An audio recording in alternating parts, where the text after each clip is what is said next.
पेंगोंग झील में 29 अगस्त को चाइनीज सैनिकों ने घुसने की कोशिश की। दरअसल हम ये बता दें कि वहाँ पर 5 फिंगर्स रेजिमेंट्स हैं, जिसमें कि 4 तक चाइनीज़ को अलाउ है कि वहाँ पर वह पेट्रोलिंग कर सकते हैं, लेकिन 5th में अगर वह उससे आगे आते हैं तो वह भारत के कंट्रोल में आता है। तो वह उन्होंने 5th फिंगर्स को कंट्रोल किया और उससे आगे आने की कोशिश की, तभी भारतीय सैनिकों ने उन्हें रोकने की कोशिश की और उनकी उम्मीदों को नाकाम किया। चीन सैनिकों ने दोबारा घुसपैठ की कोशिश की।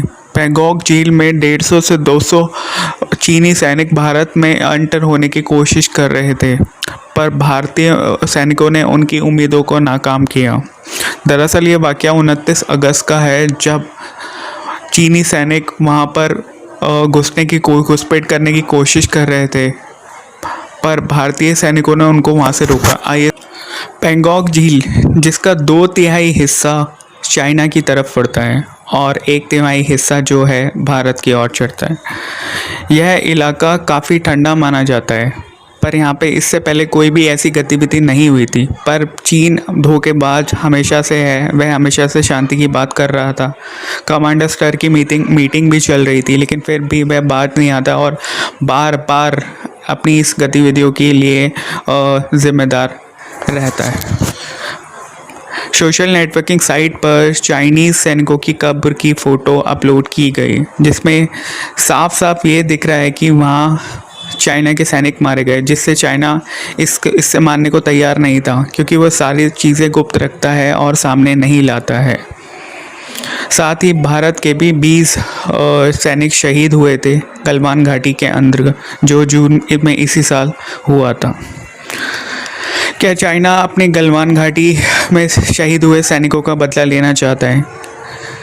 जहां उसके 35 सैनिक मारे गए, भारत के भी 20 से ज़्यादा शूरवीर शहीद हुए थे। चाइना जो कि एक सुपर पावर है, विकसित देशों में उसकी एक गिनती होती है। हालांकि कोरोना वायरस की वजह से उसकी इमेज बहुत ज़्यादा नीचे, बहुत बुरी तरह से नीचे गिरी है, पर फिर भी वो मानने को तैयार नहीं है।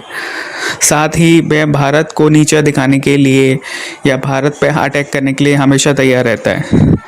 अमेरिका भी चाइना से काफ़ी ज़्यादा चिढ़ा हुआ है और साथ ही अमेरिका कभी भी तैयार है कि वह चाइना पे अटैक करें। चाइना हमेशा 1962 की बात करता है, जब नाथुला चौला पे भारतीय सैनिक बाड़ लगाने का काम कर रहे थे, तभी चाइना ने धोखे से अटैक किया था। इससे पहले पंचशील आदर्श के कारण वह ऐसा नहीं कर सकता था कि दोनों देशों ने यह स्थापित किया था कि वह किसी भी देश पे अटैक नहीं करेंगे, लेकिन चाइना धोखेबाज हमेशा से रहा है और उसने वहाँ पर अटैक करने की भारत पे कोशिश करी और भारत इसके लिए तैयार नहीं था, जिस कारण से 1962 में चाइना की जीत हुई। लेकिन चाइना हमेशा इस चीज़ को गाता रहता है। लेकिन 5 साल बाद 1967 में जब हिंदुस्तानी सैनिकों ने इसका बदला लिया और वहाँ से पहाड़ों से की ऊंचाइयों से ही गोले दागे और साथ में चाइनास को काफ़ी इससे हानि भी हुई और उसने वहाँ पर सरेंडर कर दिया, खुद ही सफ़ेद झंडे को लाकर सरेंडर कर दिया और खुद ही हार गया चाइना। अब ये 2020 का भारत है। भारत की छवि भविष्य में पूरे विश्व में काफ़ी ज़्यादा आगे बढ़ती जा रही है और भारत काफ़ी ज़्यादा विकास की दर पर